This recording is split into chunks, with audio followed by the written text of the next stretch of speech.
beat the shorthanded Thunder by the score of 124-116. Jalen Duren had 29 points, 15 rebounds. Cade Cunningham, 29 points, 13 assists. The Thunder started the game without 5 of their 6 starters. Shai Gilgeous nursing an abdomen injury. Isaiah Hartenstein with a calf. Chet with a back. AJ Mitchell with an abdomen, and Jalen Williams a hamstring. The only one of the 6 starters was Isaiah Joe, and he left at halftime because of a bruised hip. The Thunder's a good team because when you can start a game without 5 of your 6 starters, Joe, and that's the best team in the Eastern Conference, and you take them all the way down to the wire, that lets you know they are a very good team, and it doesn't matter who's on the floor, they're going to compete. Joe, what did you like about what you saw? Because it seemed like they bounced back. Cade was 11 of 16, 3 of 5 from 3. Jalen Duren, 12 of 6, 17, 5 of 7 from the free throw line. They shot 54%, unlike the 38% that they shot the other day. Got on the boards. They're a very good rebounding team. 59 rebounds for them, only 37 for the OKC Thunder. So, Joe, watching this game, what did you like about what you saw from the Pistons? Oh, man. I thought the Pistons, they got off to a slow start, Uncle Ocho. But for the most part, when we talk about Cade Cunningham and his MVP status, he has to play like this, Uncle Ocho. You know what I mean? 11 for 16 from the field. You know, he's efficient, 13 assists. He's getting other guys involved. It's a recipe for them to win if he's playing at a high level like this. And for OKC, it's plug and play, bro. It don't matter. Whoever plays gonna come out there, they're gonna give you their work. And these are the hardest teams to play against because, Uncle Ocho, you really don't know who the real game plan is for. Yeah. You know, they got so many guys. If you look at it, they got so many guys who got off tonight. McCain had 20. Big J-Dub, he had 30. Wiggins had 20. Casey Wallace had 23. It's just so many guys they can beat you with, man. They fearless. They play hard. They compete at the highest level. So it don't matter who out there on the court for them, man. You're going to get their best game for sure. Look, when you look at the Pistons, if you tell me Cade Cunningham, I'm not saying, if he's going to be somewhat efficient, they're unbeatable if he plays like this. Ain't nobody in the Eastern Conference beating them. If he's going to be this efficient, shooting over 50% from the floor, they're not losing. They are not losing. And you get, like I said, Duren is going to give you what he gives you. He's going to give you somewhere 16 to 20 on a given night, probably double-digit rebounds, somewhere between 10 and 15 rebounds tonight. Tonight he gave you 20. He gave you 29 and 15. But if Cade Cunningham plays like this, they're virtually unbeatable. Yeah, it's gonna be hard, fellas. I mean, he's got to put Duren in those positions to be successful as well by getting in the teeth of the defense, making the game easy for everybody around them. You know, Ocho.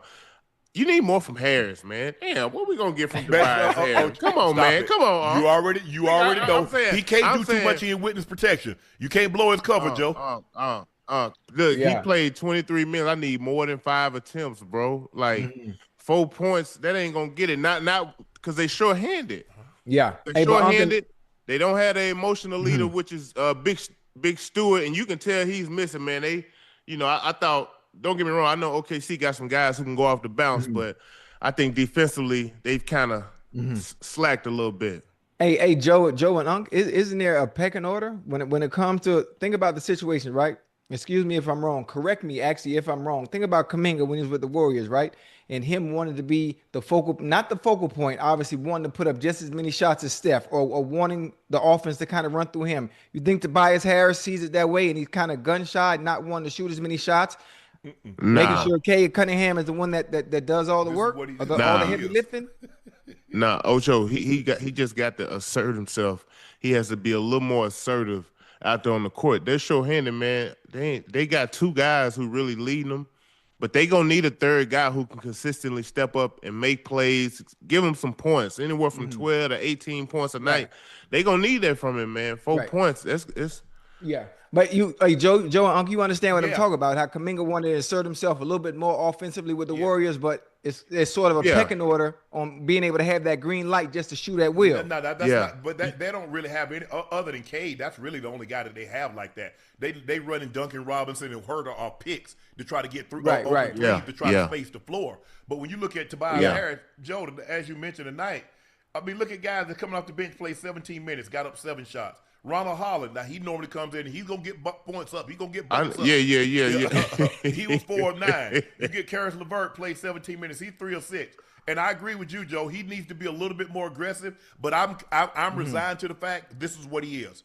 Because I think the thing is the biggest mistake that we can make is, like I said, a lot happened in Philly, and you looked at because Ben Simmons was low-hanging fruit. So he was just easy to reach up there and pick. But Tobias Harris was a max contract guy too. And when Tobias Harris didn't show up, which was often, they blamed Ben Simmons. Well, Ben Simmons is the all-NBA guy. He's the all-NBA, all-defensive guy. He's the rookie of the year. But the guy's on a max contract. I should expect him, as Joe say, to give me 12 to 16 on a given night. I don't think that's asking too much. Nah.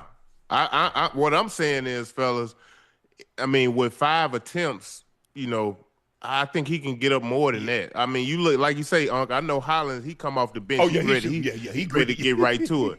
But I think Tobias, he has opportunities where he can be aggressive. He just don't. And I think he gotta step that up a little bit, man, for the Pistons to make this late surge. Because when you look at it, Joe, I mean, Cade only got up 16 shots. Joe, you remember the other night he was what, 5 of 20, and the night and when he was at the Knicks, 26, he got up 34 20, shots. So he only got up half. He got up less than half the shots that he put up 3 games ago. He got up far less shots than what he put up the other night. But when he's this efficient, they're gonna be virtually damn near impossible to beat, especially coming out of the East. If he gonna play like this, Duran gonna play like that. Now I'm expecting Herter. You know, he's working his way back in. He only played 8 minutes, Joe, and only got up 1 shot, and it was a 3-point shot. But we know the Red Rifle can get it going. He can get cooking. Yeah. He and Duncan Robinson going to be running off a lot of picks, and they got Stewart and they got Duran, and they got guys that can set picks for him. But Cade Cunningham, he's the engine. And when he's playing like this, when he's making shots, getting into the teeth of the defense and dropping the ball up to Duran, and he's getting dunks and layups. Yeah. Yeah, they got a nice squad, man. Nice young squad too, because they got some guys capable that come off that bench. Uncle Ocho who can really get to it. I thought Reed, he's been playing well. You got LeVert to come in. He'll give you some great minutes. So they got guys. Remember he's at Brooklyn before when Kyrie and KD was hurt, and he was dropping 30 and 40 and had a 50 point game. So he's instant offense now. Yeah, they got some guys capable of helping them advance, but you know, I just want to see a little more of it. I just thought, you know, obviously OKC gonna compete. I just thought they should have had their way with them. Me personally, I mean, you ain't got no Check, no Jay Will, no Shea. I know them. A lot of times, them are hard games to play, but you got to get them guys up out of there early. The longer you leave a team like this around, Joe, the more difficult it is to beat them because they're gonna start to lose confidence because they ain't got more nothing confidence. To lose. Ain't nobody expect them to win anyway. So the longer you leave it, Ocho, you know how it is. You got a team. You have a team that, we better than this team. We should beat them. And here you are. You look up in the fourth quarter, and they still hanging around. Now you got hell on your hands because they believe they can beat you. You didn't put them away in the first quarter, this first half. You didn't put them away in the third quarter. Now here we are with 10 minutes in the ball game, and it's a nip-tuck ball game. It's 3-point win, lead one way or another. Now you got hell on your hands the rest of the game. Yeah, and that's what, you know, OKC Thunder. But this tells me more. This tells me more about OKC than the Pistons. This tells me that they are a deep team. They are they play for one another, and they're a very well coached team. Because ain't no way you're supposed to be without 5 of your 6 starters. And we know 2 of those guys are all NBA selections, and one guy was the MVP last year. And you play them right down to the wire. Yeah. Plug and play, fellas. Them guys compete. They compete. Hey, Joe and Uncle. I know we at the halfway point, but obviously out the East, you see, I'm assuming both of you have said that if Cade Cunningham plays the way he's playing right now and he's as efficient as he was tonight, you see them coming out the East. Yeah, hell yeah. Yeah, I do. Yeah. Well, hold on. Wait a minute. We forgetting about Boston and how Boston is playing. So we just forgetting Boston now. No, I ain't forgot Boston. But I think I for me personally. I don't know what you think, Joe, but with Cade Cunningham and Duran playing like this here, it looks like, anything can happen the last, they got 22, 25 games left, Joe? So anything can happen. like I think that. they got a 6-game lead, so you don't know, but it looks like they're going to be the number 1 seed. I just don't see a situation where Boston and now look, the way JB is playing.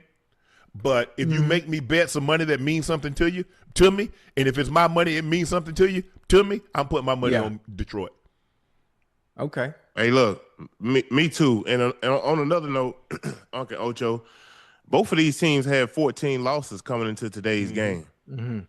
That's why I say, if you Detroit, man, go and get these people up out of here so we can, you know what I mean, so we can continue on our way, because we want home court advantage throughout the entire playoffs. Correct. You don't just want it throughout the Eastern Conference.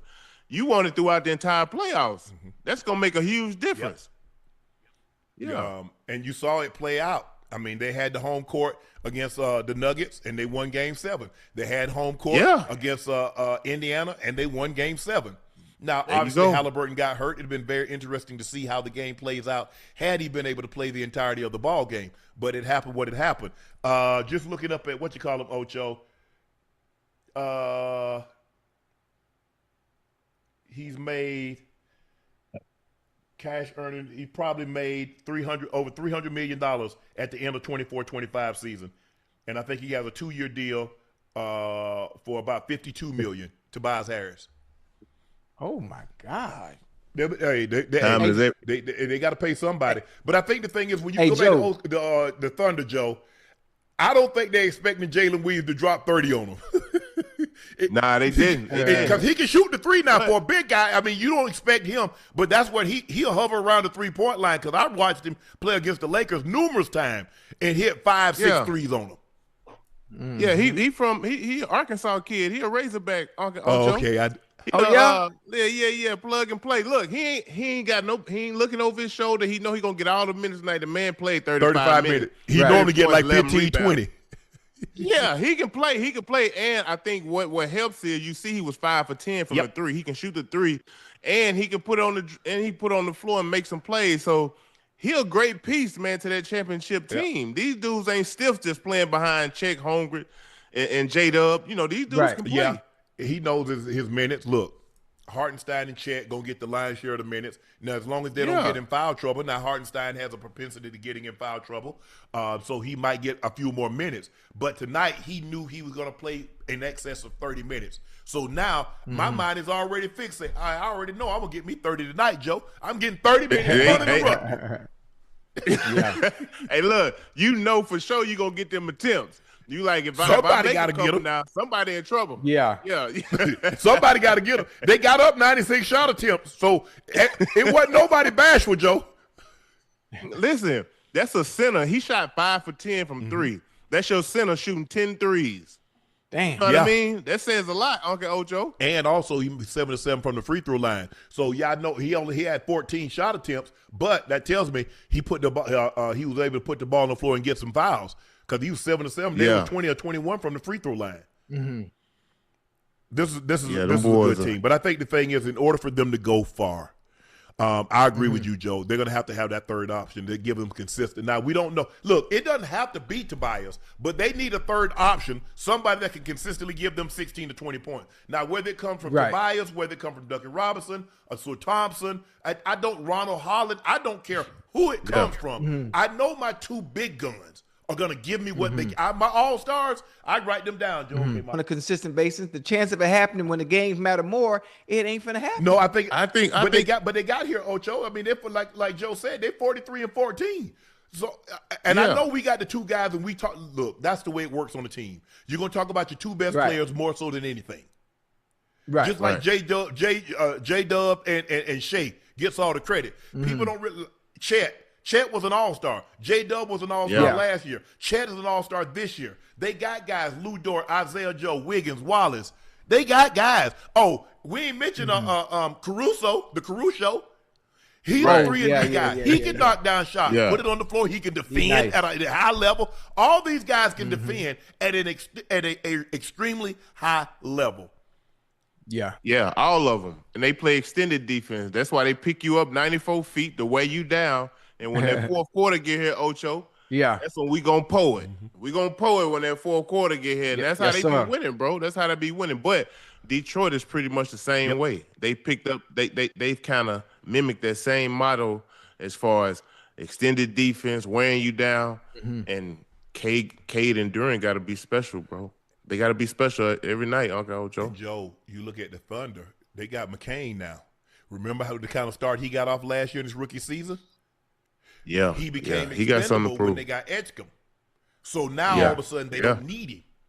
But he was, and so now you got another guy that can give you 20. Because I don't know if people remember, he was doing tremendous. Before he got hurt last year, he was doing an outstanding job. So now you got another guy that can give you 20 in a spot. Mm-hmm. Yeah. Yeah, they got some guys over there, Uncle Ocho, who can get to it now. Oh, yeah. I wonder how bad Shea is injured, or like how much longer he gonna be out, Uncle Ocho. Well, he can only miss like 6 more games. Oh, we go. Okay, look, you doing what Joe